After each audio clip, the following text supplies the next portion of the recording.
춘천 한마음교회 정영숙입니다. 저는 옳다고 생각되는 일들을 끝까지 밀어붙이고 혼자서도 믿음 생활을 잘할 수 있다고 착각하고 살았는데요. 부활하신 예수님 믿는 공동체 함께하면서 제 믿음의 실상을 알게 된 간증을 나누고자 합니다. 저는 어릴 때 성격이 내성적이었지만 옳다고 생각되는 일들은 고집스럽게 밀어붙이기도 했는데요. 사납고 욕을 잘하는 언니를 둔 친구가 있었어요. 이 언니 때문에 반 애들은 가방을 들여다주는 꼬북 노릇을 했어요. 하루는 이 친구가 저한테 자기 가방을 들고 가라고 하잖아요. 저는 친구한테 옳지 않다고 말하니 다짜고짜 머리카락을 쥐어 뜯는 거예요. 저는 어릴 때 키가 작아 이 친구 어깨 정도밖에 안 되었는데 정의를 위해 싸우다 보니 머리카락이 뭉치로 빠졌어요. 하루는 출장을 가는데 차가 흔들리는 거예요. 잠깐 내려 전화를 거는데 건너편에 세워둔 차를 견인하고 있더라고요. 깜짝 놀라 출장을 가니 견인만은 하지 말라고 주차 벌금은 내겠다고 예언해도 제 차는 견인되고 저는 견인차를 타고 시청까지 갔어요. 벌금을 내고 가려는데 화가 나는 거예요.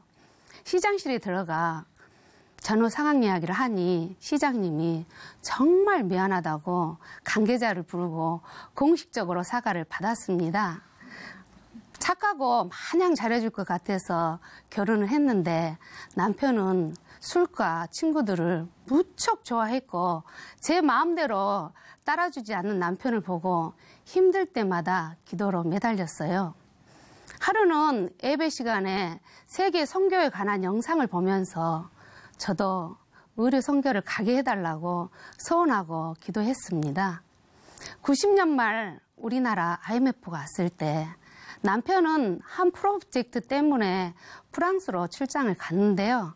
여기저기 은행에서 빚 독촉장이 오는 거예요.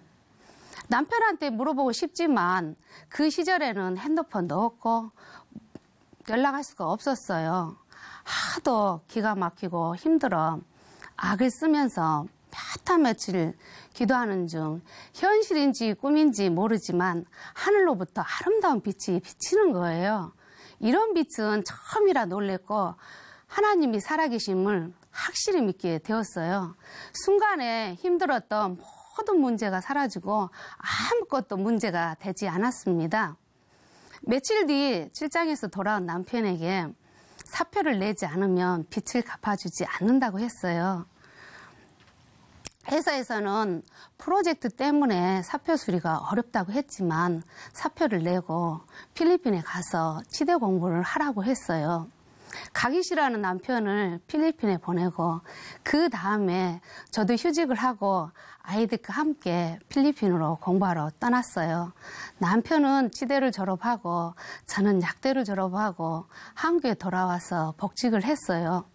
복직을 하고 나서 5년 뒤에 주님 일을 하겠다고 의료 선교를 갈 수 있도록 길을 열어달라고 기도했습니다. 그리고 한국을 떠나 학교를 세워 선교하기를 기도했고 5년 만에 기도응답이 이루어진 거예요. 그래서 가감히 사표를 내고 필리핀으로 떠났습니다. 그렇게 필리핀에서 새롭게 터전을 잡았지만 학교를 세우기가 쉽지가 않더라고요. 그 대안으로 갈리형어학원을 시작하였어요. 갈리형어학원에서는 한국 공부, 영어, 모든 생활 전반을 관리해주고 예배와 말씀으로 아이들을 양육했어요. 아이들의 실력을 진단하여 맞춤형으로 지도하니 여기서 공부한 아이들이 한국에 돌아가면 공부를 잘하는 거예요. 어학원은 선전을 하지 않아도 입소문을 통해 잘 되었어요. 그런데 해가 거듭갈수록 저는 하나님 일을 멀리한 채 돈을 벌면서 자식들을 키우는데 올인하고 있었습니다. 그렇게 필리핀에 온 지 5년쯤 원망이 생기는 거예요. 여기서도 열심히 살고 최선을 다해 기도했지만 남편은 여전히 술과 친구들을 좋아했고 그런다고 계획대로 학교를 세우고 의료 선교를 하는 것도 아니었어요. 정말 하나님이 살아계실까 의심이 생기니까 100% 하나님을 믿고 있던 나의 신앙이 한순간에 우르르 무너져 버렸습니다. 전 그때부터 세상 드라마와 모든 영화를 보기 시작했는데요. 한 번은 건 170회 정도 되는 일일 드라마를 일주일 만에 집중해서 보니 힘들어 심장이 멈춰버릴 것만 같았어요. 하루는 피곤해서 낮잠을 자는데 갑자기 죽을 것만 같은 공포가 밀려오고 숨을 쉴 수가 없으면 죽는 게 정말로 두려웠습니다. 그때 언니가 춘천 한마음교회 설교 말씀을 들어보라 해서 듣게 되었는데요. 암투병 중에도 2주 만에 죽음을 이기는 자매의 간증을 들으면 나는 뭐지? 이 생각이 저를 혼란하게 했어요. 너무나 궁금해서 그해 11월에 한국에 나가서 한마음 토요 찬양 예배에 참석했어요. 저녁 8시부터 시작한 예배가 12시가 넘어서 끝났는데 기쁨이 넘치는 찬양가, 받은 말씀을 간증으로 기록하여 함께 나누는 모습이 생소한 예배였습니다. 어느 날 운동하다가 갑자기 머리가 어지럽기 시작하면서 몸이 아팠어요. 한국에 나가서 종합검진을 받아보았는데 의사 선생님께서는 별 이상이 없다고 몸속 밸런스가 맞지 않아 영양실조래요. 검사 후 필리핀으로 돌아갔는데 이틀 만에 몸이 다시 아프기 시작했어요. 점점 누워있는 시간이 늘면서 몇 달 동안 아무것도 하지 못하는 제 상태를 보며 남편은 다 내려놓고 한국에 가자고 했어요. 그렇게 저희는 급하게 정리를 하고 아무 준비 없이 한국으로 돌아오게 되었습니다. 한국에 돌아와서 한마음교회에 등록하고 예배에 참석했어요. 목사님께서는 예배 시간에 새날을 주심에 감사합니다로 시작해서 매번 부활을 말씀하시는 거예요. 2000년 전에 예수님이 이 땅에 오셔서 십자가에 죽으시고 부활하셨다. 그분이 하나님이시다. 증거를 갖고 믿으라는 겁니다. 아무리 증거를 갖고 믿으려고 해도 머리 따로 마음 따로였습니다. 예배를 보고 나면 매번 일꾼은 간증을 쓰라는 거예요.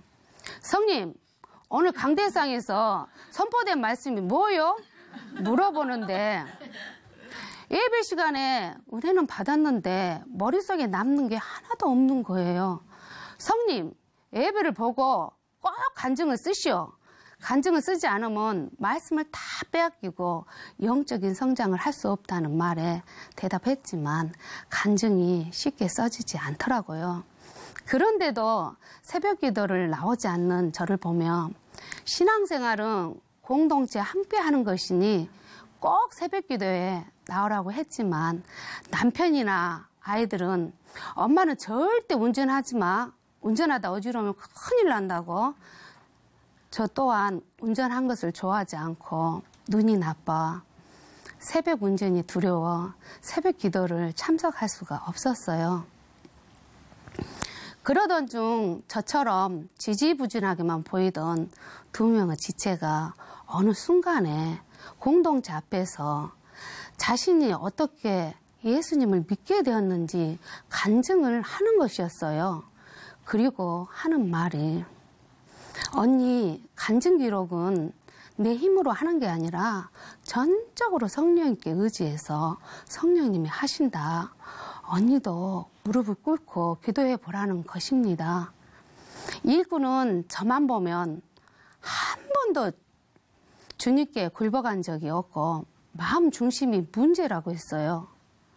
남편 직업도 인생도 자주지한 자가 어찌 하나님께 굴복하겠냐고 저는 모든 생각을 내려놓고 주님 앞에 다시 서 보았습니다. 과연 내 믿음은 무엇인가? 수련회 예배 시간에 패션 오브 크라이스트 영상 중 예수님이 채찍에 맞는 장면을 보는데요. 아주 조소적이고 비아냥거리며 채찍질하는 저 모습이 제 모습으로 보이는 거예요. 온 온몸이 찢겨져 피투성이가 된 주님을 저는 차마 볼 수가 없어 눈을 감아 버렸어요. 그리고 제 마음이 찢어지듯이 아파오는데요. 아버지, 아버지 소리만 불렀습니다. 그러나 간격도 잠시 내 삶은 여전히 변하지 않고 평강도 없고 마음이 냉랭한 겁니다. 길을 쓰고 성령님께 간구하고 기도했어요. 성령님, 저는 진짜 모르겠어요. 바로 주님이 실제가 되지 않아요. 어느 새벽 기도 시간에 말씀을 듣는데 하나님이 살아 계신가 아닌가, 하나님이 살아 계신 것을 믿는 것이 믿음이 아니었어요. 증거를 가지고 믿는 것이라게 발버둥 쳤지만 내 생각으로 보이지 않는 하나님이 살아 계시는가에 초점을 두고 있었던 거예요. 하나님이 살아 계시구나가 아니었습니다. 사도행전 17장 저를 죽은 자 가운데 다시 살리신 것으로 모든 사람에게 믿을 만한 증거, 부활. 성령의 예언대로 부활하신 예수님, 이 땅에 오셔서 죽으시고 부활하심으로 이분이 하나님이신 것을 믿는 것이 진짜 믿음이구나. 부활하신 예수님이 하나님이시구나. 제가 그리도 찾던 하나님이 이미 오셨다 가신 것입니다. 시간의 차이일 뿐이지 역사적인 사실, 진짜 사실인 겁니다.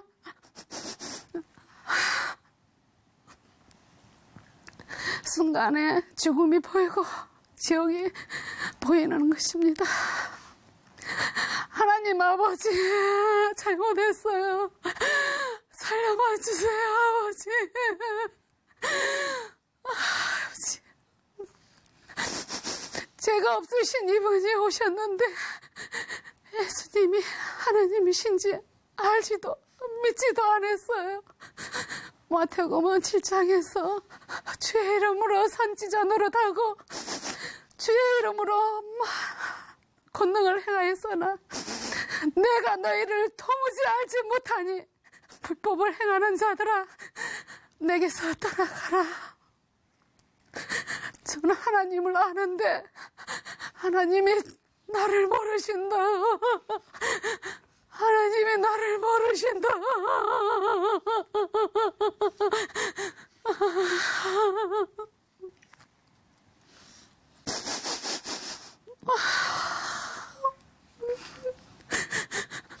저는 하나님이 원하시지 않는 일을 열심히 하면서 살았어요. 필리핀으로 선교 간 것도 하나님을 열심히 믿는 믿음도 남편 인생까지도 나의 욕심을 위한 수단이었어요. 그리고 나를 죽음의 공포까지도 밀어넣었다고 하나님을 원망하고 있었어요. 성경 말씀을 그렇게 많이 읽어봤지만 예수님을 믿지 않았기 때문에 말씀 하나도 믿지 않았어요. 예수님이 이 땅에 오신 것은 마귀처럼 살아온 저를 위해서 오셨는데 저는 이분 앞에서 주인 대해서 옳고 그름을 판단하면서 정죄하고 있었어요. 주님은 한 영혼이 천하보다 더 귀하다고 하셨는데 전 그 귀한 영혼을 살리는 게 아니라 저로 인해 남편도 자식도 저를 알고 있는 모든 사람들을 악노릇을 하며 실족하게 하고 있었던 거예요. 제 중심에는 하나님이 없었습니다.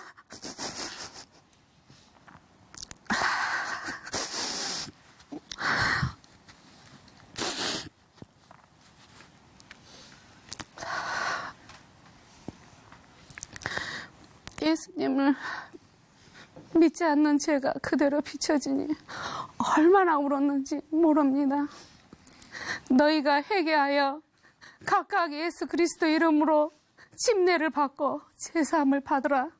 이 말씀이 저를 살려주셨어요. 아멘. 저 같은 죄인을 살리기 위해 오신 예수님을 믿지 않는 죄를 진정으로 회개하고 바로 주님을 제 주인으로 영접하였습니다. 아멘. 주인을 바꾸고 나니 생각하는 관점이 달라지는 거예요.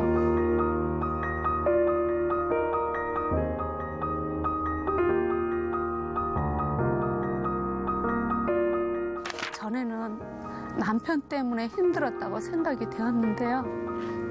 죄를 알고 나니 남편이 저 때문에 힘들어 술과 친구들을 좋아했겠구나.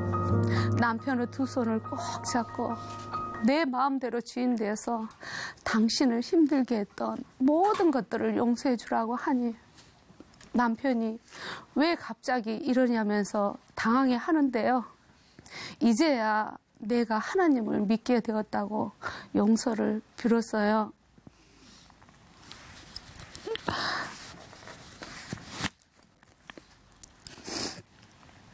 그리고 하나님의 승부수 부활책을 다시 읽기 시작했어요. 부활책 중 공동체를 하는 양육 부분을 읽고 놀랐어요. 초대교회는 공동체 신앙을 가진 것이지 나홀로 신앙이 아니다. 한 사람이 거듭난다는 것은 그 영혼이 구원받을 뿐 아니라 교회 공동체 일원으로 다시 태어난다. 복음으로 한 영혼이 거듭났다면 그 영혼이 양육되고 성장되는 것은 반드시 교회 공동체 함께할 때 이루어진다. 이렇게 공동체 하는 양육이 하나님의 제자 훈련 방식이라는 사실을 몰랐어요. 전 한마음 교회 교인으로 소속되어 있었지 공동체 일원은 아니었어요. 아니, 솔직히 말해 공동체의 어마어마한 비밀을 알지 못한 자였습니다. 공동체의 비밀을 알고 나니 공동체에 함께 하려고 길을 쓰고 새벽 기도에 참석했고 예배에 집중하고 간증 쓰기에 최선을 다하게 되었어요. 3살짜리 아이의 간증에서 형제를 위해서 죽는 것이 마땅하다는 말씀은 저와 상관없는 말씀이라고 생각했는데요. 이젠 아멘입니다. 잠시 동안 원망하고 미워했던 지체 한 분 한 분이 얼마나 소중하고 귀한지 걸걸한 일꾼말이 야들야들하게 들리고 공동체에 함께하는 작은 교회 모임과 매주 나가는 전도가 기다려집니다. 그리고 가장 많이 변한 것은 사는 목적이 정확해졌어요.